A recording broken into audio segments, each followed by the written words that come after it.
தமிழே உயிரே வணக்கம். தமிழே உயிரே வணக்கம். தாய் பிள்ளை உறவுமா உனக்கும் எனக்கும். தாய் தமிழ் உறவுகளே, உங்கள் அத்துணை பேருக்கும் தாய் தமிழ் கல்வி பணியின் சார்பில் தலைவர் என்ற முறையில் வணக்கத்தையும் வாழ்த்தையும் தெரிவித்துக் கொள்கிறேன். தாய் தமிழ் பள்ளி என்று ஏன் தொடங்கப்பட்டது? அதற்கு முன்னாலே தமிழ் வழி கல்வி இல்லையா? இந்த இரண்டு கேள்விகளோடு தொடங்குகிறேன். வட அமெரிக்க தமிழ் சங்க பேரவையில் இப்படி ஒரு வாய்ப்பை கொடுத்ததற்கு நன்றியும் பாராட்டுதலையும் தெரிவித்துக் கொள்கிறேன். மனிதனுடைய தோன்றல் எப்பொழுது நடந்ததோ அப்பொழுதிலிருந்தே மொழியும் தோன்றிவிட்டது. அது இயற்கை மொழி, நம்முடைய தமிழ் மொழி. உங்களுக்கும் எனக்குமான உறவு அந்த மொழி உறவு தான். உங்கள் அப்பா அம்மா எனக்கு உறவு இல்லை, என்னுடைய அப்பா அம்மாவும் உங்களுக்கு உறவு இல்லை. ஆனால் என் அப்பா அம்மா பேசியதும் உங்கள் அப்பா அம்மா பேசியதும் ஒரே மொழி உறவு. அதனாலதான் அது தாய்மொழி உறவு, தொப்புள் கொடி உறவு என்று சொல்லுகிறார்.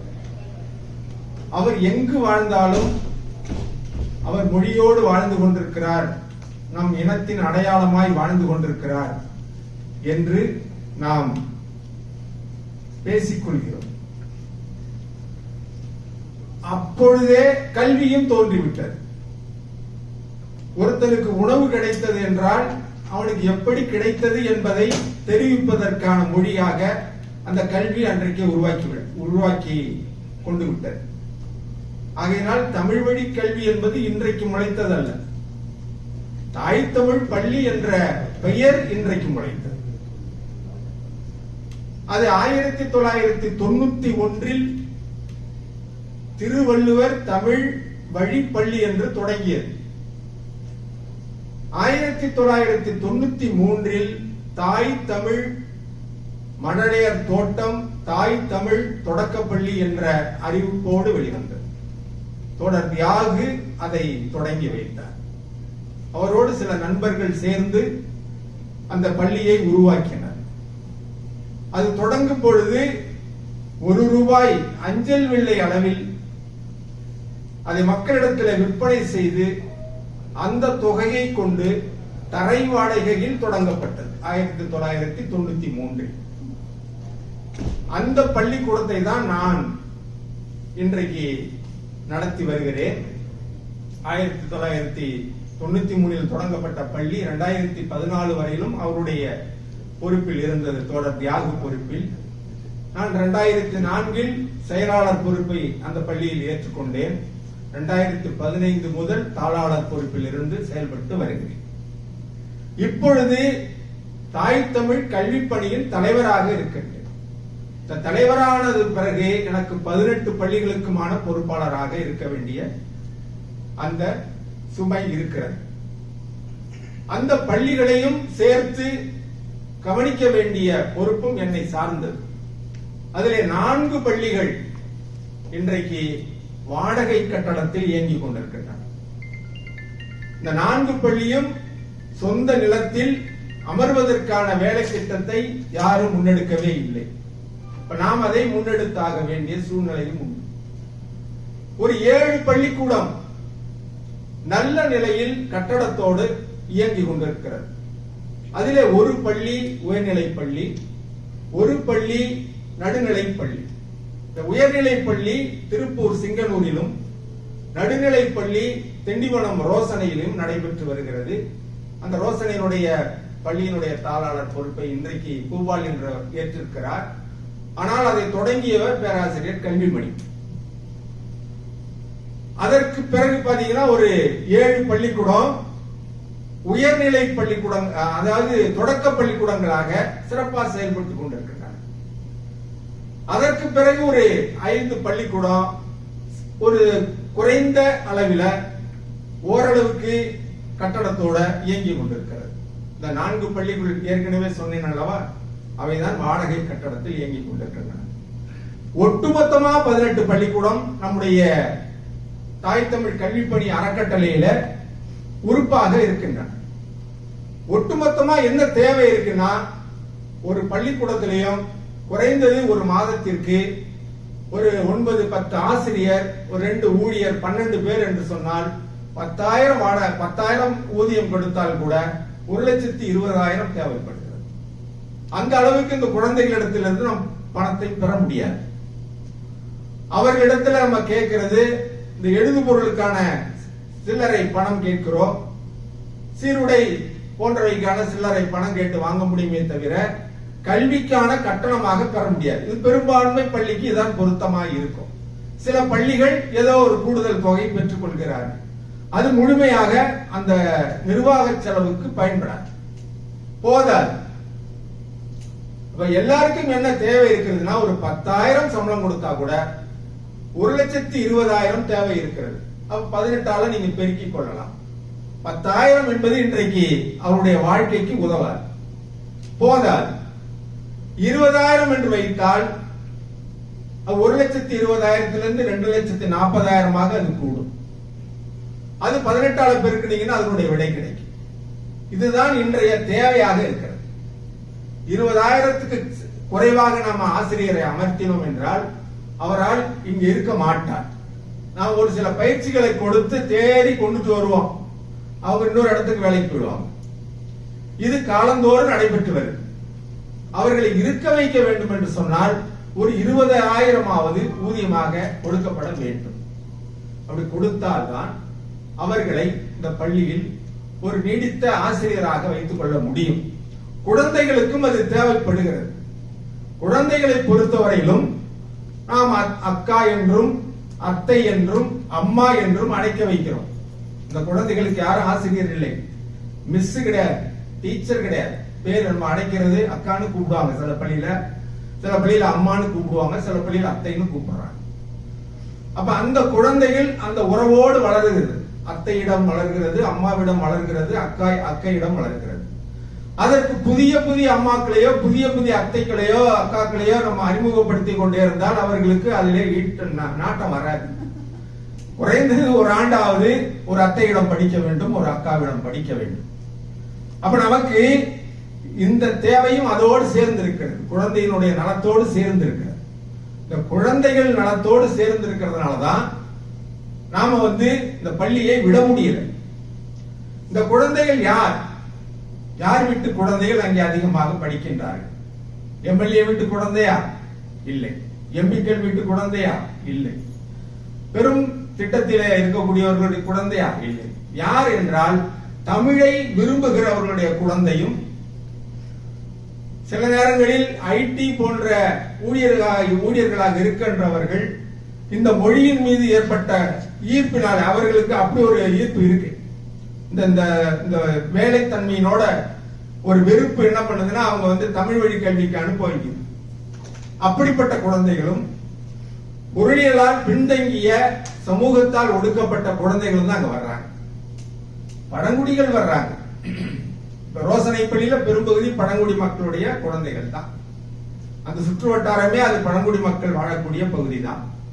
எங்க பகுதி எல்லாம் பிற்படுத்தப்பட்ட நிலையில் இருக்கக்கூடிய பகுதி தான். அந்த குழந்தைகள் தான் அங்க வர்றாங்க. அவங்க முதல் தலைமுறை குழந்தையாகவும் இருக்கிறாங்க. அவங்களுக்கு இந்த கல்வி போய் சேருது. இல்லை என்று சொன்னால் இவங்க எங்க போவாங்கன்னா அரசு பள்ளிக்கு போவாங்க. அரசு பள்ளியில என்ன வழி கல்வி இன்னைக்கு கொடுக்கப்படுது? 5ஆம் வகுப்பு வரையிலும் 2011 முதல் ஆங்கில வழி கல்வியாக மாற்றம் செய்யப்பட்டு விட்டது. அங்கே தமிழ் வழி கல்வி கிடையாது. இது பல பேருக்கு தெரியுமா தெரியாதா என்று எனக்கு தெரியாது. ஆனால் சொல்ல வேண்டிய கட்டாயம் இருக்கிறது. அரசு பள்ளியில் 2011க்கு பிறகு ஆங்கில வழி கல்வியாக மாற்றம் செய்யப்பட்டு விட்டது. முதல் வகுப்பிலிருந்து ஆங்கில வழி கல்வியில் தான் படிக்கின்றார்கள்.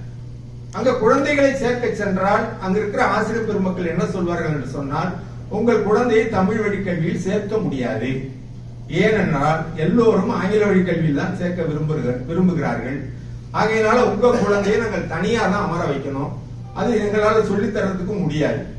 இப்படி சொல்லியே அதை தவிர்த்து விடுகிறார்கள். சென்னையை பொறுத்தவரையிலும் 85,000 குழந்தைகள் படிக்கிறார்கள். இந்த முதல் முதல் வகுப்பிலிருந்து 5ஆம் வகுப்பு வரை நீங்கள் அட்மிஷன் போட முடியாது, சேர்க்கவே முடியாது தமிழ் வழி கல்வியில. இது நிலைமை. இன்னொரு பக்கம் நாங்க இந்திய கட்டமைப்புக்குள் வாழ்ந்து கொண்டிருக்கிறோம். உங்களுக்கு தெரியாது ஒண்ணு இல்ல, அவர்களுடைய கல்வி திட்டமும் அங்க இருக்கு. அந்த கல்வி திட்டத்துல 15 லட்சம் பேர் படிக்கிறாங்க. 15 லட்சம் பேர் படிக்கிறாங்க. அங்கு தமிழ் மொழி பாடமா கூட இல்லை. நீங்க அமெரிக்காவில் இருக்கிறீங்க, உங்க குழந்தை தமிழை மறந்துவிடக் கூடாது என்பதற்காக தமிழ் பள்ளிகளை நடத்தி கொண்டிருக்கிறீங்க, தன்னார்வலர்களை கொண்டு நடத்துறீங்க, உங்களுடைய சொந்த உழைப்பை அதுக்கு செலுத்துறீங்க. ஒரு இனத்தினுடைய மேன்மைக்காக, அந்த மொழியை வாழ வைப்பதற்காக உங்களுடைய பணியை நீங்க செய்து கொண்டே இருக்கிறீங்க. ஆனால் அங்கு தமிழ்நாட்டில் தமிழை புறந்தள்ளிவிட்டு மத்திய கல்வி வாரிய திட்டத்தின்படி 15 லட்சம் குழந்தைகள் படிக்கிறாங்க. அதை அரசு கண்டுகொள்ளவே இல்லை. ஏன் கண்டுகொள்ளவில்லை என்றால், தமிழ்நாடு பாடநூல் திட்டத்தின்படியும் முதல் வகுப்பில் இருந்து ஆங்கில வழி கல்வியாக மாற்றம் செய்யப்பட்டு விட்டதால் அவர்கள் கண்டுகொள்ளவே இல்லை. இன்னொரு பக்கம் 54,000க்கும் மேற்பட்ட பால்வாடி, அங்கன்வாடி தமிழ்நாட்டிலே இருக்கு. 10 லட்சம் குழந்தைகள் படிப்பதாகவும் வரலாறு இருக்கு, பட்டியல் இருக்கு. அங்கு என்ன சொல்லித் தரப்படுகிறது? 2 வயசிலிருந்து 5 வயது குழந்தைகளை சேர்த்து படிக்க வைக்கலாம். அவர்களுக்கு சத்துணவு கிடைக்கும், முட்டை கிடைக்கும், சத்துணவு உருண்டை கிடைக்கும், மாவு கிடைக்கும். இதெல்லாம் குழந்தைகள் ஒருங்கிணைந்த வளர்ச்சி திட்டத்தில் கொடுக்கப்படுகிறது. மத்திய அரசாங்கம் அதுக்கு பணம் வழங்குது. அங்கு 8வது படித்த அல்லது 10வது படித்தவர்களுக்கு வேலை தரப்படுகிறது. அந்த வேலை செய்யக்கூடியவங்கள்ட்ட இந்த குழந்தைகளுக்கு கல்வியை சேர்த்து சொல்லிக் கொடுங்கன்னு சொல்லி அவங்க திட்டம் இருக்கு. அந்த கல்வியில முழுமையா தமிழ் வழி கல்வி கிடையவே கிடையாது. மழலையர் குழந்தைகளுக்கு தமிழ்ல முழுமையா சொல்லி தர்றதே இல்லை. கலந்து ஆங்கிலத்தையும் தமிழையும் கலந்து அவங்க சொல்லி தர்றாங்க. அதற்கு ஒரு ஆசிரியர் கூட கிடையாது. 8வது படித்த பிள்ளை அல்லது 10வது வகுப்பு படித்த பிள்ளைக்கு அந்த பணியை கொடுக்கப்படுகிறது. ஒரு பக்கம் பாத்தீங்கன்னா ஹிந்தி எங்களை அழுத்துகிறது, இன்னொரு பக்கம் பாத்தீங்கன்னா ஆங்கிலம் எங்களை அழுத்துகிறது. ஒரு பக்கம் கல்வி எங்களுக்கு வேண்டும் என்று அரசு பள்ளிக்கு போனால் ஆசிரியர் இல்லை. 10,000 பள்ளிக்கூடங்களுக்கு மேலாக ஓராசிரியர் பள்ளியும் ஈராசிரியர் பள்ளியும் தான் தமிழ்நாட்டில் இருக்கு. மொத்தம் 37,576 பள்ளிக்கூடங்கள் இருக்கு அரசு பள்ளி. அந்த 37,756 பள்ளிக்கூடத்திலையும் பெரும்பான்மை ஒரு 24,000 பள்ளிக்கூடம் தொடக்க பள்ளிக்கூடம். அந்த 24,000 தொடக்க பள்ளிகள் அனைத்திலுமே தமிழ் வழி கல்வி அறவே இல்லை, சுத்தமா இல்லை. நாங்கள் நடத்துகிற இந்த 18 தாய் தமிழ் பள்ளி மட்டும்தான் இன்றைக்கு முழுமையான தமிழ் வழி கல்வியாக இருக்கு. 8,328 அரசு உதவி பெறும் பள்ளி கூட இருக்கு. அங்கு 5ஆம் வகுப்பு வரையிலும் 50 விழுக்காடு ஆங்கில வழி கல்வி சேர்த்துக் கொள்ளலாம் என்று நீதிமன்றத்தினுடைய உத்தரவை பெற்றிருக்கிறார். முழுமையாக தமிழ் வழி கல்வி கொடுத்த அரசு உதவி பெறும் பள்ளிகள் இன்றைக்கு பாதி அளவுக்கு போயிடுச்சு. இன்றைக்கு ஒரு கணக்கு, அதாவது பதின்ம பள்ளிகள், சிபிஎஸ்இ பள்ளிகள், இந்த 2 பள்ளிகளும் சேர்ந்து 12,970 பள்ளிகள். இந்த 12,970 பள்ளிகளிலும் மொத்த எண்ணிக்கையில 63,42,000 பேர் படிக்கிறாங்க. அரசு பள்ளி அதிகமா இருக்கு, 37,756, 8,328 உதவி பெறும் பள்ளி. இந்த ரெண்டையும் சேர்த்து 43 லட்சம் தான் படிக்கிறாங்க. 43 லட்சத்திற்கும் 55,000 உயர்கல்வியோட சேர்த்து அரசு நிதி உதவி செய்திருக்கிறது. பட்ஜெட்ல 46,767 ரூபாய் பள்ளி கல்வித்துறைக்கு, 8,494 ரூபாய் உயர்கல்வித்துறைக்கு, 55,000 கோடிக்கு மேலாக அரசு செய்த போதிலும், கல்விக்காக நிதிநிலை அறிக்கை கொடுத்த போதிலும், தமிழ் வழி கல்வி என்பது 10 விழுக்காட்டுக்கும் கீழே குறைந்து விட்டது. இது மிக மிக மோசமான ஒரு நிலைமை. 1999 தனியார் பள்ளிகள் 2000 தான் இருந்தன. அந்த நேரத்தில் தான் தமிழ் சார்ந்தோர் பேரவை ஒரு பெரும் போராட்டத்தை எடுத்தது. மேனாள் தலைவர் நம்முடைய கால்டுவெல் ஐயா அவர்களுடைய தகப்பனாரும் அந்த போராட்டத்திலே கலந்து கொண்டவர்கள். இன்றைக்கு தமிழ்நாடு பவுண்டேஷன் அதனுடைய தலைவராக இருக்கக்கூடிய அவங்க அப்பா தான் அந்த தலைமை தாங்கி நடத்தினார்கள். நாங்களெல்லாம் அந்த போராட்டத்திலே கலந்து கொண்டோம். குறைந்த விழுக்காடு 5ஆம் வகுப்பு வரையாவது தனியார் பள்ளிகளில் தமிழ் வழி கல்வி கொடுக்க வேண்டும் என்று அந்த அன்றைக்கு நடந்த போராட்டம் இன்றைக்கு அரசு பள்ளியிலேயே தமிழ் வழி இல்லை என்ற நிலையில் வாழ்ந்து கொண்டிருக்கிறோம். நாம் எப்படி ஒரு பக்கம் இதை எண்ணி பார்க்க வேண்டும். வெறும் தாய் தமிழ் பள்ளிகளை காப்பாற்றுங்கள் என்பது ஒரு தேவையின் அடிப்படையிலே தான். ஆனால் அது அத்தனை குழந்தைகளையும் அது தமிழ் வழி கல்வியிலே படிக்க வைத்து விட முடியாது. அரசு பள்ளி இருக்கிறது, கட்டடம் இருக்கிறது, ஆசிரியர் இருக்காங்க. ஒரு அரசால் தான் செய்ய முடியும். அந்த அரசு கொஞ்சம் கவனம் எடுத்து இந்த தமிழ் வழி கல்விக்காக அவர்கள் குரல் எழுப்ப வேண்டும் என்பதையும் உங்களுக்கு நான் முன்வைக்க விரும்புகிறேன். ஏனென்றால் அமெரிக்காவில் இருந்து தமிழ்ச்சங்கம் சொன்னால் கொஞ்சம் அசைகிறார்கள். பல நேரத்தில் பார்த்திருக்கிறோம். எங்களுடைய கோரிக்கைகளை வட அமெரிக்க தமிழ்ச்சங்க பேரவையின் மூலமாக கொடுத்திருக்கிறோம். மேனாள் நீதியரசர் சந்துரு அவர்கள் வழியாக கொடுத்திருக்கிறோம். மேனாள் வங்காளத்திலே இருந்த தலைமைச் செயலாளராக இருந்த இந்திய ஆட்சி பணி பால சந்திரன் அவர்கள் மூலமாக கொடுத்திருக்கிறோம். இப்படி அதே போல காட்டுமன்னார் கோயில் சட்டமன்ற உறுப்பினர் சிந்தனை செல்வன் வழியாக இன்றைய முதலமைச்சரை பார்த்து கொடுத்திருக்கிறோம். ஆனால் எல்லாம் கொடுத்திருக்கிறோமே தவிர நாங்கள் எதையும் பெறவில்லை. 47,767 ரூபாய் பள்ளிக்கல்வித்துறைக்கு ஒதுக்கி இருக்கிற தமிழ்நாடு அரசு எங்களுக்கு ஒதுக்கி இருக்கிறது ஒரு ஆண்டுக்கு ஒரு குழந்தைக்கு வெறும் 590 ரூபாய் மட்டுமே. அரசு பள்ளி குழந்தைகளுக்கு ஒரு ஆண்டுக்கு 25,000 60,000 வரையிலும் கொடுக்கிறது. தாய் தமிழ் பள்ளி குழந்தைகளுக்கு 590 ரூபாய் கொடுக்கிறது. இதையெல்லாம் சுட்டிக்காட்டி தான் எங்களுடைய கோரிக்கையை வைத்திருக்கிறோம். அவர்கள் என்றைக்கு கொடுப்பார்களோ கொடுக்கட்டும். இந்த தாய் தமிழ் பள்ளிகளை நீங்கள் தான் பாதுகாத்து கொடுக்க வேண்டும். இது தமிழர் சமூகத்தினுடைய வேண்டுகோள். தமிழ் சமூகம் இப்படி ஒரு கேடான சூழ்நிலையில் வாழ்ந்து கொண்டிருப்பதை தமிழ் சமூகம் ஏற்றுக்கொள்ளுமா என்பது எனக்கு தெரியவில்லை. இதை பாதுகாத்து கொடுக்க வேண்டிய பொறுப்பும் கடமையும் அமெரிக்க வாழ் தமிழர்களுக்கு இருக்கின்றது என்ற நம்பிக்கையோடு வந்திருக்கிறோம். எங்களுக்கு ஏற்கனவே வட அமெரிக்க தமிழ்ச்சங்க பேரவை 1 கோடி ரூபாய்க்கு வரையிலும் தனிப்பட்ட முறையிலும் கொடுத்திருக்கிறார்கள். சங்கத்தின் மூலமாகவும் அமைப்பின் மூலமாகவும் கொடுத்திருக்கிறார்கள். அவர்களுக்கு எங்களுடைய நன்றியை தெரிவித்துக் கொள்கிறோம். கொரோனா காலத்தில் பள்ளி நடத்த முடியாத சூழ்நிலையில் அன்றைக்கு கொடுத்த உதவி மிகப்பெரிய உதவி. 6 தவணையாக ஒவ்வொரு பள்ளிக்கும் குறைந்தது 50,000 வரையிலும் கொடுத்தார்கள். அம்பத்தூர் தாய் தமிழ் பள்ளிக்கு 3 லட்சம் ரூபாய் வட அமெரிக்க தமிழ்ச்சங்க பேரவை வழங்கி இருக்கிறது.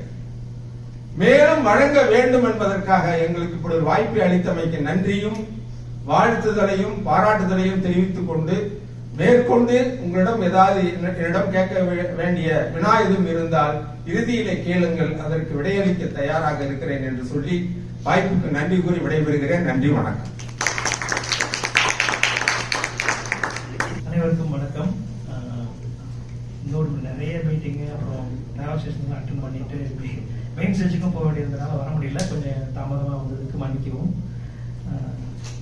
முதல்ல நான் இந்த தாய் தமிழ் கல்வி பணி அறக்கட்டளையின் தலைவர் சிவகாளிதாசன் ஐயா அவர்களுக்கும் ஐயா வெற்றிச்செழியன் செயலாளர் அவர்களுக்கும் என்னுடைய வாழ்த்துக்களை தெரிவித்துக் கொள்கிறேன். கண்டிப்பாக என்னால் உங்களை மாதிரி கோர்வையாக பேச தெரியாது. ஸோ இதற்காக நான் தமிழ்நாட்டுக்கு ஜனவரியில் போயிருந்தப்ப ஐயா கோரிக்கை வச்சிருந்தாங்க. அப்போ முதல்ல நான் சொன்னது கண்டிப்பாக நம்ம பேரவை இதுக்கு எப்பயுமே உங்களுக்கு துணை நிற்கும். அதே நேரம் ஒவ்வொரு தடவை நம்ம போய் ஒவ்வொருத்தையும் இந்த மாதிரி காசு வாங்கிட்டு இருக்க முடியாதுயா. ஒரு நிரந்தரமான ஒரு தீர்வை நம்ம கொடுக்கணும். அதற்கு வேண்டிய வேலைகளை நான் கண்டிப்பாக நாங்கள் இந்த செயற்குழு கண்டிப்பாக உதவி பண்ணோம் அப்படின்னு சொல்லியிருந்தோம். அதே மாதிரி முதல்வர் ஐயா அவர்களையும் பார்க்கறதுக்காக ஒரு பரிந்துரை கொடுத்திருந்தோம். அது நிறைவடைந்திருக்கிறது நினைக்கிறேன். கண்டிப்பாக அதுக்கு உங்களுக்கு வாழ்த்துக்கள், நன்றி. இந்த விஷயத்தை முழுமையாக நிரந்தரமாக இதுக்கு எப்படி தீர்வு காணணும் அப்படிங்கிறது தான் நான் பார்க்குறேன். ஏன்னா நான் இடையில வந்தால் நான் உங்களை மாதிரி ரொம்ப வருஷம் எக்ஸ்பீரியன்ஸ் இல்லை இருந்ததில் தமிழ் பள்ளி இதுகள். இதற்கு முன்னாடி இருந்த செயற்குழு அதற்காக நிறைய பணத்தை திரட்டி கொடுத்துருக்காங்க. அதற்கு அவங்களுக்கும் இந்த நேரத்தில் நான் நன்றி தெரிவிச்சுக்கிறேன். அதே நேரம் இப்போ உள்ள செயற்குழு இதை அவ்வளவு எளிதாக விட்டு போகிறது இல்லை. உங்க கூட எப்பயுமே துணை நிற்போம். நம்ம தமிழர்களுக்காக, நம்ம பிள்ளைகளுக்காக தான் நம்ம இருக்கிறோம். இந்த விழா கூட அதற்காகத்தான். இதற்காக பாரத பிரதமருடையோ முதலமைச்சருடையோ வட அமெரிக்க தமிழ்ச்சங்க பேரவை அவங்களை தொடர்பு கொண்டு இந்த நம்ம தாய் தமிழ் கல்வி பணிக்காக என்னென்ன உதவிகளை எவ்வளவு விரைவாக பண்ண முடியுமோ அவ்வளவு விரைவாக என்னால் பண்ணி தர முடியும். அதாவது இன்னும் எனக்கு 1 வருடம் இருக்கிறது, அடுத்த வருடம். அதுக்குள்ளேயும் இதற்கு ஒரு நிரந்தர தீர்வு காண முடியும் அப்படிங்கிற எனக்கு ஒரு நம்பிக்கை இருக்கு. ஏன்னா இன்றைக்கு உள்ள சூழ்நிலையில இந்தியன் கவர்மெண்டோடையும் சரி, தமிழ்நாடு கவர்மெண்டோடையும் சரி ஒரு நல்ல ஒரு இணக்கமான சூழ்நிலை தான் நம்ம வச்சிருக்கிறோம் 2 பேருடையுமே.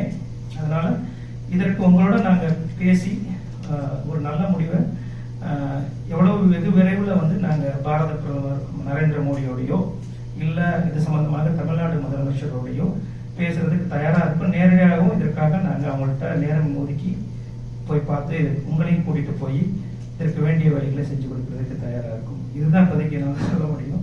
மிக்க நன்றி. நன்றி. தாய் தமிழ் பள்ளிகளுக்கு ஒரு அரங்கமைத்து எங்கள் குரலையும் அமெரிக்காவில் ஒழிப்பதற்கு அமெரிக்க தமிழர்களை எடுத்துச் செல்வதற்கான வாய்ப்பை வழங்கிய வட அமெரிக்க தமிழ்ச்சங்க பேரவையின் தலைவர் உட்பட அமைப்பு அனைவருக்கும் முதற்க நீங்கள் நன்றியை தெரிவித்து இந்த அவையின் கண் வீற்றிருக்கிற அனைத்து சான்றோரையும் வணங்கி தமிழ் அன்போடு உரையை தொடங்குகிறேன். தாய் தமிழ் கல்வி பணி அதனுடைய செயல்பாடுகளை பற்றி அதன் தலைவர் என்ற முறையிலே பாவலர் சிவ காளிதாசன் அவர்கள் அதனுடைய வரலாற்றை, தமிழ் வழி கல்வியினுடைய வரலாற்றை, இன்றைய நிலையை மிக அழகாக விளக்கி இருக்கிறார். அதனுடைய இன்னொரு பக்கம் இருக்கிறது, இந்த பள்ளிகள் ஏன் தேவை, அதனுடைய பணி என்ன என்று அவர் சொல்லும்போது ஒரு செய்தியை சொன்னார். எங்கள் பள்ளியிலே குழந்தைகள் அம்மா என்று அழைக்கிறார்கள், அத்தை என்று அழைக்கிறார்கள். அது ஒவ்வொரு அத்தையும் மாறிவிடக் கூடாதே என்று சொன்னார். அதுதான் அடிப்படையானது. எங்கள் கல்வி தாய்மையின் அன்பில் தமிழ் வழியில் கல்வி குழந்தைகள் பெறுவது ஒன்று. அந்த குழந்தைகள் பள்ளிக்கு வருகிறார்கள். அவர்கள் கல்வி என்பதே ஒரு தொடர்ச்சி தான். அறிந்ததிலிருந்து அறியாததற்கு, தொடக்க நிலையிலிருந்து அடுத்த படிநிலைக்கு செல்வது என்று குழந்தைகள் தாய்மொழியிலே கேட்டு அறிந்து புரிந்து வருகிற குழந்தைகள் பள்ளிக்கு வரும் பொழுது அவர்கள் தாய்மொழியிலேயே தொடர்ச்சியாக கல்வி பெறுகிற ஒரு தளமாக நமது பள்ளி இருக்கு. அவர்கள் பேசி பழகுகிற, கேட்டு பழகுகிற மொழியாக, உறவாக அவருடைய அன்னையும் தம்பியும் அக்காவும் ஒவ்வொருவருமாக இருக்கிறார்கள். அந்த நிலையில் தான் பள்ளியில் இருக்கிற ஆசிரியர்கள் அம்மா என்றும் ஐயா என்றும் அத்தை என்றும் அழைக்கப்படுகிறார்கள். குழந்தைகள் ஒரு நெருக்கமான உறவாக கற்கிறார்கள். இந்த இடத்திலே அது உறவு சார்ந்தது மட்டும் இல்லை, அவர்கள் உணர்வு சார்ந்ததாக மாறிவிட்டார்.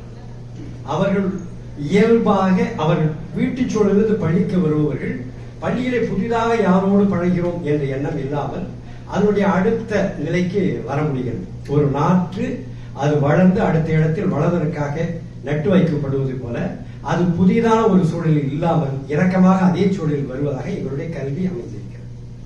அடுத்து நம்மளுடைய தாய் தமிழ் பள்ளிகளில், நம்மளுடைய தமிழ் பள்ளிகளில் எல்லாம் குழந்தைகளுடைய கற்றல் என்பது குழந்தை தான் முதன்மையானது. இதை ஏன் சொல்றோம் அப்படின்னா, இன்னைக்கு கல்வி முறை என்பது யாரோ ஒரு பாடத்திட்டம், ஏதோ ஒரு பாடத்திட்டம் அப்படியே எடுத்துட்டு வந்து இதெல்லாம் இங்க எங்க போறதுக்கு வேணும் அப்படின்ட்டு அப்படி கொண்டு வருகிற நிலையில், இதை படிச்சா நல்லது, அதை படிச்சா நல்லது, இது வேணும், இதெல்லாம் என் குழந்தைக்கு வேணும், நான் மருத்துவராக ஆசைப்பட்டேன், நான் இப்படி ஆக ஆசைப்பட்டேன், அது என்னால் முடியல, குழந்தைக்கு வேணும் அப்படின்னு திணிக்கப்படுகிற சூழல்ல எங்களுடைய கல்வி என்பது குழந்தையை மையப்படுத்துகிறது. இந்த இடத்தில் பொதுவாக யார் பயனரோ, யார் பயன்படுத்துகிறார்களோ அவர்கள் தான் பொதுவாக சொல்லுவாங்க, ஒரு வாடிக்கையாளர் அவருக்கு என்ன தேவை என்பதில் இருந்தால் அவருக்கான சேவையை நாம் வழங்குகிறோம். அதுபோல ஒரு நோயருக்கு என்ன நோயோ அந்த நோயிலிருந்து தான் மருத்துவம் பார்க்கப்படுகிறது என்றால், ஒரு குழந்தை, அந்த குழந்தையுடைய விருப்பம் என்ன, அந்த குழந்தையுடைய தேவை என்ன, அந்த குழந்தை எதை ஏற்றுக்கொள்ள முடியும், எந்த படிநிலையிலே கற்க முடியும், இவற்றையெல்லாம் எண்ணி பார்த்து அந்த குழந்தைக்கான சூழலில் எங்களுடைய கல்வி அமைகிறது. சில பள்ளிகள் நகரத்தில் இருக்கின்றன, சில பள்ளிகள் சிற்றூர்களில் இருக்கின்றன. அவர்கள் எந்த சூழலில் வாழ்கிறார்களோ அந்த சூழலில் அந்த குழந்தைகள் வெவ்வேறு சூழல்களில் வருகிறார்கள். அவர்களுக்கு ஏற்ற கல்வி முறையில் அந்த கல்வி இருக்கிறது. ஒரு இயல்பான நெகிழ்வுத்தன்மையோடு, அந்த குழந்தைகளுக்கான நெகிழ்வுத்தன்மையோட எங்களுக்கு கல்வி முறையை வைத்திருக்கிறோம். அது குழந்தைகளை நடுவுப்படுத்தியதாக, மையப்படுத்தியதாக அந்த கல்வி இருக்கிறது. இதுதான் அடிப்படை. பொதுவா குழந்தைகளை பொறுத்தவரைக்கும் நாங்க சொல்லுவோம், உளவியலாக எது அவங்களுக்கு பிடிக்குமோ அதை செய்வாங்க, அல்லது ஏதாவது ஒன்று தேவைப்பட்டா அதை செய்வாங்க அப்படின்ட்டு. அந்த இரண்டையும் உருவாக்குவது என்பது குழந்தைகள் அவர்கள் நிலையிலிருந்துதான், அந்த நிலையிலிருந்தான் எங்களுடைய கல்வியை நாங்கள் அவர்களோட இணைத்து கற்றல் கற்பித்தலை எடுத்தோம். அடுத்து இந்த கல்வி அப்படிங்கக்கூடியது ஒரு தமிழிய கல்வியா நாங்கள் வச்சிருக்கோம். தமிழிய கல்வி என்பது ஒரு ஆழமான சொல் தான். அவங்க தமிழ் வழியில படிக்கிறாங்க, தமிழ் வழியில படிக்கிறாங்க, தமிழ் மொழியில படிக்கிறாங்க. இதை தாண்டி அவங்க தமிழ் பண்பாட்டை தெரிஞ்சுக்கிறாங்க, தமிழ் மரபு கலைகளை கத்துக்கிறாங்க, தமிழ் மரபனுடைய தொடர்ச்சியை எடுத்துக்கிறாங்க. திருக்குறளை அவர்கள் ஆழமாக படிக்கிறதுக்கான வாய்ப்பு உருவாக்கி தரோம். தமிழுடைய இலக்கியங்கள், இலக்கிய தொன்மைகள், தமிழ் ஆளுமைகளை அவர்கள் அறிவதற்கான வாய்ப்பை நாங்கள் உருவாக்கி ஒரு தமிழிய சூழல்ல அந்த குழந்தைய உள்ளுக்குள்ள, இப்ப சென்னை போன்ற நகரங்கள் மட்டும் இல்ல, தமிழ்நாட்டுடைய சிற்றூர்கள்ல கூட பல ஆங்கில பள்ளிகள்ல ஒருவர் தமிழில் பேசினால் தண்டம் என்று இருக்கிறது. தண்டம்ங்கிறத தாண்டிய தண்டனை என்பது மிக கடுமையாகலாம் குழந்தைகளை ஒரு ஒரு இழிவுபடுத்துகிற நிலைக்கு போயிட்டு இருக்கிற இடத்துல எங்களுடைய குழந்தைகள் தமிழில் பேசுவதை ஒரு பெருமிதமாக எண்ணி பேசுகிறார்கள். பள்ளியில மட்டும் அதுதான் அடிப்படை. அவர்கள் வெளியில் வர்ற இடத்துல கூட மற்றவர்கள் இப்படி ஒரு தமிழியமாக பேச முடியுமா என்பதை அவர்கள் உணர்த்தி செய்யறாங்க. தமிழில் முடியும் என்பதை அந்த குழந்தைங்க எடுத்துட்டு போறாங்க. இது அவருடைய கல்வி தருகிற அடுத்த படிநிலையாக இருக்கு. இப்படி ஒரு நம்மளுடைய தமிழ் கலைகளான பறையா இருக்கும், சிலம்பமா இருக்கும், இவற்றில் குடக்கூத்து போன்ற நடன வகைகளா இருக்கட்டும், இவற்றையெல்லாம் கத்துக்கிறாங்க. திருக்குறள் ஓகை இருக்கு, எங்க பள்ளியில இருக்கு. பல பள்ளிகள் இது மாதிரி நம்மளுடைய ஓகம் என்பது நம்மளுடைய கலை. அது யோகா என்று அவன் எடுத்துட்டு போன பின்னா நம்ம வந்து விலகி கொள்ளாம நாம் நம்மளுடைய கலை, நம்மளுடைய மரபுகளோட, நம்ம தமிழ் பெயர்களோட அதை எடுத்துட்டு போறோம். இப்படி நம்மளுடைய பண்பாட்டை, நம்மளுடைய கலையை ஒவ்வொரு இடங்களையும் அந்த குழந்தைகள் எடுத்துட்டு போக முடியுது. அவங்க வழியா அடுத்த தலைமுறைக்கு நாங்கள் எடுத்துட்டு போறோம். இது நம்ம பள்ளிக்கான ஒரு தனித்துவமா நம்ம பார்க்கணும். அடுத்து கல்வி என்பது பொதுவா அறிந்து கொள்வதல்ல, அவர்கள் கற்றுக்கொள்வது. எதை கற்றுக்கணும்? அவர்கள் வாழ்வியலுடைய பொதுவாக நிறைய தெரிஞ்சுக்கிறதுனா ஒரு அறிவா அப்படின்னா அது அறிவு தான். ஒரு வேலை தெரிஞ்சுக்கிறதா அறிவு அப்படின்னா இன்னைக்கு இணையம் பெரிய அறிவாளின்னு வச்சுக்கணும். ஏன்னா அதுதான் நிறைய தெரிஞ்சு வச்சிருக்கு. அப்ப அதை தாண்டி குழந்தைகள் கற்றுக்கொள்வது என்பது அவர்கள் கற்றுக்கொள்ள வேண்டும், வாழ கற்றுக்கொள்ள வேண்டும். அந்த வாழ கற்றல் என்பதுதான் குணம். அந்த வாழ்வியல் விழுமியங்கள் இன்னைக்கு பல பண்பாட்டு சூழலோட இருக்கிற ஒரு உலக மையத்துல ஒவ்வொரு சிற்றூர்ல கூட வெவ்வேறு இன மக்கள், வெவ்வேறு வாழ்வியல் சூழல்ல வாழ்கிற மக்கள், அந்த இடத்துல நாம் ஒவ்வொருவரையும் ஏற்றுக்கொள்கிற, இணைத்துக் கொள்கிற ஒரு நிலை வேணும். அது அடிப்படை. இன்னைக்கு ஒதுக்குவது இரண்டுமா நடக்குது. தானாக ஒதுங்கிக் கொள்வது அல்லது மற்றவர்கள் ஒதுக்குவது என்று இருக்குது. ஆனா நம்மளுடைய பள்ளியில் இருக்கிற குழந்தைகள் எல்லாம் அவர்கள் ஒவ்வொருவரையும் இணைத்துக் கொள்கிற, அணைத்துக் கொள்கிற ஒரு நிலையை பார்க்கணும். ஒரு பெற்றோர் தன்னுடைய குழந்தை ஒரு குறைபாடுடைய குழந்தை, அந்த குழந்தையை வந்து சேர்த்துட்டு பள்ளிகளில் வந்து ஒவ்வொரு முறையும் பெற்றோர் ஆசிரியர் சந்திப்புகளை வைப்போம். பள்ளி தொடங்கின ஒரு 15 நாட்கள் எங்களுடைய பள்ளியில பெற்றோர் ஆசிரியர் சந்திப்போம். ஒரு பெற்றோர் சொன்னது இதுதான், இந்த பள்ளிக்கு வரும்போது தயங்கிட்டே வந்தேன், ஏன்னா பல்வேறு பள்ளிகளை பார்த்துட்டு வந்தேன். இங்க குழந்தைய சேர்த்த பிறகு எனக்கு அவ்வளவு பெரிய ஒரு நிறைவு கிடைத்தது. காரணம், என்னுடைய குழந்தை, குறைபாடுடைய குழந்தை, வெவ்வேறு இடத்துல வெளியே கூட்டு போக முடியாது. அந்த குழந்தை வந்த உடனே மற்ற குழந்தைகள் அந்த குழந்தையை இணைத்துக் கொண்டார்கள், அணைத்துக் கொண்டாங்க, வா அப்படின்னு கூட்டிட்டு. இதுதான் நமக்கு கல்வி என்பது நாம் சமூகமாக வாழ்வது. இன்னைக்கு உண்மையிலேயே மற்ற உயிரினங்கள் எல்லாம் அவருடைய பிறந்த உடனே ஓடவும் பறக்கவும் இருக்கிற நிலையில மாந்தையினம் மட்டும்தான் படிநிலையாக கற்று வளர்கிறாங்க. அந்த கல்வி என்பது ஒரு சமூகமான கல்வி. இந்த நிலைக்கு இன்னைக்கு உலகம் வளர்ந்திருக்குது அப்படின்னு சொன்னா இரண்டு தான். ஒன்று சமூகமான வாழ்வில், இன்னொன்று மொழி. அந்த இரண்டும் தான் இந்த உலகத்தை மிகப்பெரிய நிலைக்கு உயர்த்தி இருக்குது. அப்ப சமூகமாக கற்றல், ஒரு குடும்பமாக இணைந்து கற்றல் என்பது ரொம்ப அடிப்படை. அதை இந்த குழந்தைங்க கத்துக்கிறாங்க. பள்ளிகள்ல குழுக்களாக பிள்ளைகளை இணைத்து வைத்திருக்கிறோம். ஒவ்வொரு சின்ன குழுவும் அதுல இருக்கிற நல்ல திறன்மிக்க குழந்தை அடுத்த குழந்தை இணைச்சிக்குது, பின்தங்கிற குழந்தை இந்த குழந்தையினுடைய உதவியை பயன்படுத்திக் கொள்கிறது. அவர்கள் அப்படி இருவரும் இணைந்து தங்களுடைய நிலையில வளரலாம். இது அவர்கள் ஒருவர் ஒவ்வொரு நிலையை ஏற்றுக்கொள்வதற்கு பயன்படுது. ஒரு தயக்கம் இல்லை, ஒரு தான் ஒவ்வொரு நிலையிலும் முயற்சி பண்றாங்க. தன் முயற்சியோட தன்முனைப்போட அவர்கள் முன்னாடி வராங்க.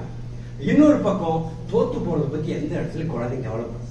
இயல்பு அதுதான், குழந்தைங்களுடைய இயல்பு எப்ப விழுந்தாலும் எந்திரிச்சு ஓடும்.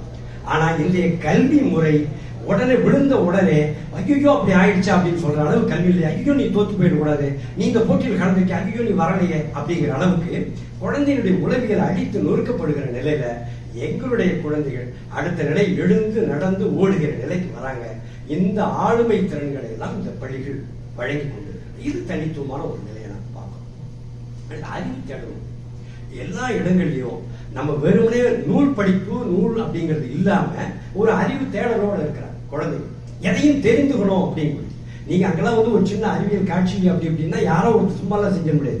ஏன் இது செய்யுது, எப்படி இது செய்யுது, 1000 கேள்விகள் கேட்பாங்க. அது மட்டும் இல்ல, ஒவ்வொரு இடத்துலையும் எந்த ஒரு தயக்கமும் இருக்காது. பொதுவாக இன்றைய சூழல்ல ஒவ்வொரு இடத்துலையும் புத்தகத்தில் இருக்கிறத இன்னைக்கு ஐயா சொல்லும்போது சொன்னாங்க, அரசு பள்ளிகள்லாம் ஆங்கில வழியா மாறிட்டு போகுது. அதனுடைய விளைவு என்னவாகுதுன்னா குழந்தைங்க சிற்றூர் குழந்தை பொதுவாக நாங்கள் சில ஆண்டுகளுக்கு முன்னாடி சொல்லுவோம், அரசு பள்ளி குழந்தைங்கலாம் அவங்க எந்த சூழலும் முட்டாளாக மாட்டாங்கன்னு சொல்லுவோம். காரணம் என்னன்னா அவங்க ஏன் எப்படின்னு கேட்டுதான் படிப்பாங்க. சிற்றூர்ல இருக்கிற பிள்ளைங்க புரிஞ்சா படிப்பாங்க, இல்லைன்னா படிக்கல புரியலையா ஓரம் தூக்கி வச்சிருவாங்க, படிக்க மாட்டாங்க. ஆனா இன்னைக்கு அந்த நிலை மாறி போய் ஆங்கில வழி வந்த பின்னாடி வெறுமனே மனப்பாடம் தேர்வோட மதிப்பெண்களை நோக்கி போகுது.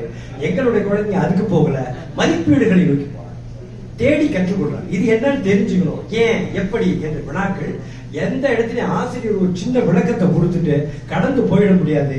இது ஏன்னு தெரிஞ்சு சொல்லி ஆகணும். அவங்க சொல்லலாம் வேணும்னா சொல்ல, நாளைக்கு சொல்றேன் அப்படின்னு கேட்டுட்டு போகலாம். அடுத்த நாள் சொல்லணும்னா நேற்று சொல்றேன்னு சொன்னீங்களே ஏன் சொல்லலன்னு கேட்பாங்க.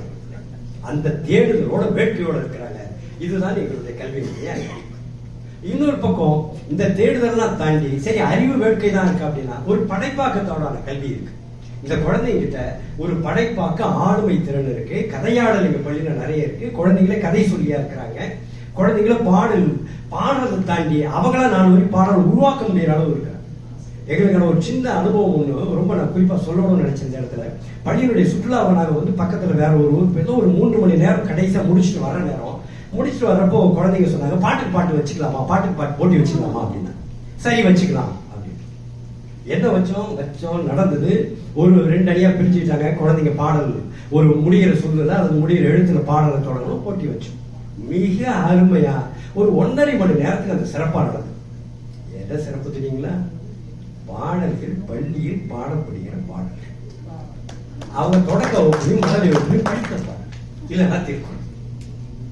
இதை போட்டி போட்டு குழந்தைங்களால் பண்ண முடியும். 1.5 மணி நேரம் குழந்தைகள் வெறுமனே 100க்கும் மேற்பட்ட பாடல்களும் திருக்குறளும் அவங்களால சொல்ல முடியுது அப்படின்னு சொன்னா இது அவங்களுடைய படைப்பாக்கத்தை விட ஒரு சொல் முடியுது எடுத்து முடியுதுன்னு இந்த சொல்ல இப்படி ஒரு குரல் இருக்கு அப்படின்னு இங்க 4 குழந்தைங்க இருப்பாங்க. அடுத்த 5ஆம் குழந்தை பின்னாடி சொல்ல இது ஒரு குரல் இருக்கு, இப்படி ஒரு பாட்டு தொடங்குது அப்படின்ற பாடலை தொடங்கி விடுறோம். இது எல்லாம் அவருடைய படைப்பாக்கத்தினுடைய அடுத்த கட்ட நகர்வாக நம்ம பார்ப்போம். இது எல்லாமே இந்த பள்ளிகள் ஒவ்வொரு பள்ளிகளிலும் ஒவ்வொரு இடங்களிலும் இருக்கிற ஒரு படைப்பாக்கங்கள். இதெல்லாம் நம்முடைய பள்ளிகள். இன்னொன்று ரொம்ப அடிப்படையான ஒண்ணு, இங்க கல்வி என்பது ஒரு மரபாட கல்வியா மாறுறது தாண்டிட்டு ஒரு அச்சத்தை நோக்கி போயிட்டு நீ இதை படிக்கணும்னா உனக்கு இது தண்டனை, நீ இதை செய்துட்டோ இது செய்யணும்னா இப்படி அல்லது உன ஒதுக்கி வச்சு விளக்கி வச்சு அல்லது உன கண்ணுமா அப்படிங்கிற ஒரு நிலையில இருக்கு. அங்க தமிழ்நாட்டினுடைய கல்வி முறை போயிட்டு இருக்கிற நேரத்துல எங்க குழந்தைங்களா அச்சமே கல்வி சொல்லுங்க. ஒரு முறை பள்ளியில ஆசிரியர்களுக்கு நாங்க சொல்றோம், இது பள்ளி குழந்தைங்கிட்ட சொல்றோம், நீங்க கொலுசுலாம் போட்டு வராதீங்க அப்படின்னு சொல்லிட்டோம். தப்பு இல்லை. 2 நாள் கழிச்சு அதெல்லாம் முறைப்படுத்திட்டு பாக்குறோம். குழந்தை கேக்குது, நாங்கெல்லாம் போடக்கூடாது, சரி ஆசிரியர் போடலாம் கேக்குறாங்க. அது கேட்க முடியுது. ஏன்னா அடிப்படையில் ஒரு அறிவு தேடல் என்பது பெறல் என்பது எங்கு அச்சம் இல்லையோ அங்கு மட்டும்தான் அறிவை பெற முடியும், அறிவை தேட முடியும். அதற்கான தலைமகன் பள்ளி. இன்னொரு அடிப்படையில அறிவு என்பது ஒரு தெளிவை தர வேண்டும். தெளிவு என்பது ஒரு உண்மையை கண்டறிகிற ஒரு நிலை வேண்டும். எதைக்கு உண்மை வருதோ அன்னைக்குதான் அச்சம் இருக்காது. இதுதான் நிலை, இதை இப்படித்தான் எதிர்கொள்ள முடியும், இதை நம்மளால எதிர்கொள்ள முடியாது, அப்ப நம்ம கடந்துதான் போகணும் அப்படிங்கிற தெளிவு எங்க இருக்குதோ அங்க நம்ம அச்சப்படாமல் நம்ம நகர முடியும். அப்போ ஒன்று ஏற்றுக்கொள்ளுதல் அல்லது எதிர்கொள்ளுதல் என்பதெல்லாம் நாம் அறிவு தெளிவிலிருந்து வரக்கூடியது. இதெல்லாம் இவைதான் நாம் அஞ்சாமல் வாழ்கிற ஒரு வாழ்க்கையை தரக்கூடியது. இதை நோக்கி எங்களுடைய கல்வி, இதுதான் இங்க இருக்கிற குழந்தைகளுடைய கல்வி முறை. ஒவ்வொரு பள்ளியும் அப்படி இருக்குது. இதையெல்லாம் நாங்கள் 18 பள்ளிகள் சேர்ந்து இருப்பதால் இன்னும் சிறப்பாக செய்யும். அத்தனை பள்ளி ஆசிரியர்களுக்குமான பயிற்சி இணைந்து தரோம். அந்த இணைந்து வழங்கப்படுது.